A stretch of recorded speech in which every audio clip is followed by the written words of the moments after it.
Hello Cancer, Sun, Moon, Rising, and Venus Signs. Kamusta kayo? Sana po nasa mabuti kayong kalagayan. Welcome back po sa Star Tarot. At kung bago kayo rito, welcome din po kayo. Please subscribe, like, share my videos, and leave me a comment kung naka-resonate po kayo. Thank you. So, tignan natin kung ano pa ang ganap ni Cancer. First card, we have the Seven of Swords. Ayan. So, maaari, no, na yung Seven of Swords, yung, maaari, no, na because of the Seven of Swords, there could be people around you na, alam mo yun, nagbabantay sa'yo, tinitignan kung kailan ka mabudol, kung kailan ka maloko. Kasi ano to energy of liar, cheater, and stealer. Kaya maging mapagmatsyag ka, maging observant ka, maging ano ka, be a keen observer. Kasi you never know, no, kung sino dito yung pwedeng manloko sa'yo. You never know kung sino dito yung pwedeng mag-ano sa'yo, mambudol, magsinungaling. Kaya lakasan mo ang inyong pakiramdam. Well, anyway, you are water sign, kaya mas malakas yung inyong radar, no, compared to other signs. Kaya, iyon, mag-ano ka, be cautious also with your dealings with other people. Kasi yun nga, po pwedeng napakaganda ng pakikipagharap sa'yo ng tao, napaka-sincere tignan, pero yung pala, diba, kinukuha lang yung inyong loob. Okay? So, what else? We have the tower. May mga changes na madadating. There could be sudden changes, no, na po pwedeng mag-unfold sa buhay mo around this time. And you don't know kung ano yan. You don't know kung ano yung mga pwedeng magbago. It is the universe doing this favor for you. Po pwedeng may mga bagay dito na kailangan ng magbago pero hindi mo yan napapansin. Maaaring you've been too busy with something else, with other areas of life. Kaya may mga ilang areas of life na hindi mo napapansin na, ay teka lang, di ba? Kailangan na pala ng repair ng ano na to, ng, ng area na to sa buhay ko. Kaya gagawin na ng universe ang magagawa niya sa ngayon to change the course of your life. Kaya ito, it could be a big surprise para sa'yo. A it could be a big surprise. It could be a huge change, no? Pagdating sa ano ninyo, sa pamumuhay, no? But you will be brought to where you need to be. Yun ang purpose ng pagbabagong ito. So, what else? We have Nine of Wands. Ayan. So, parang ano kayo ngayon, Cancer? Very protective, of something. Pwedeng pinoprotektahan ninyo rito, posisyon ninyo sa trabaho, diba? Pwedeng yung trabaho ninyo, pinoprotektahan ninyo, or something precious. Pwedeng mga material possessions din ito na binabantayan mo.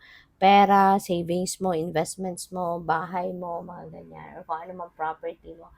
Maybe talagang nagiging mapagmatsyag ka, nagiging protective ka of your valuables. So, which is good naman kasi syempre, pinaghirapan mo din naman ang mga yan. Kaya, kailangan lang din talaga na alagaan mo ang mga yan at bantayan, no?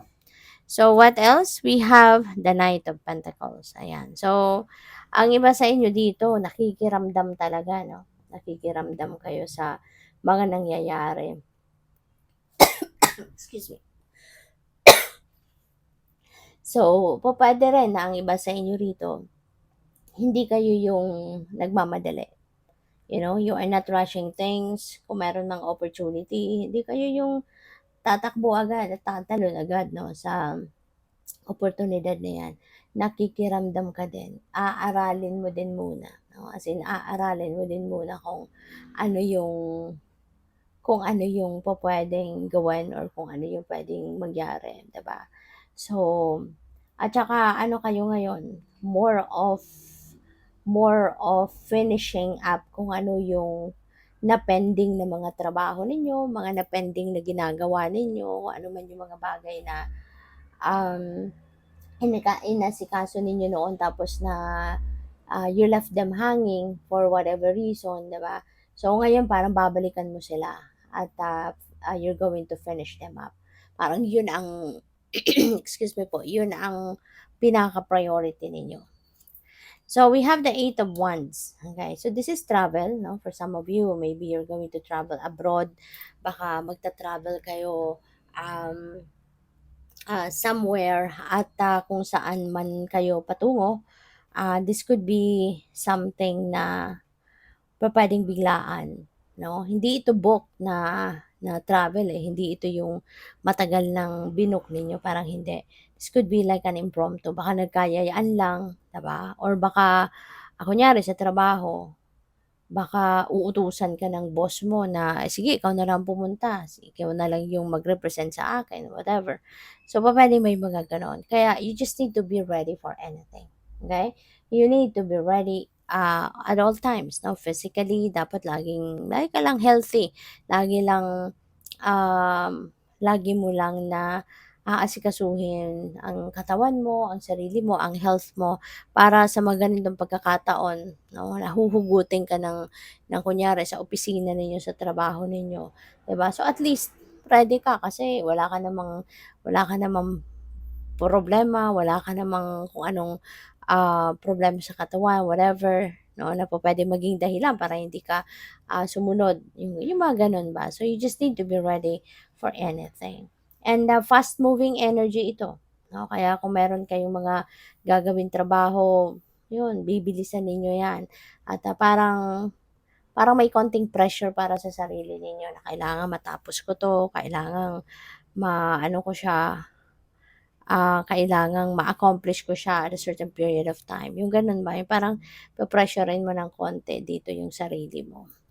So, what else? We have the Six of Pentacles, ayan. So, this is ano an energy of prosperity. So, merong prosperity na dadating, merong mga financial blessings na dadating sa buhay mo at this time.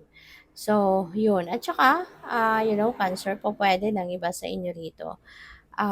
You're very generous, ano?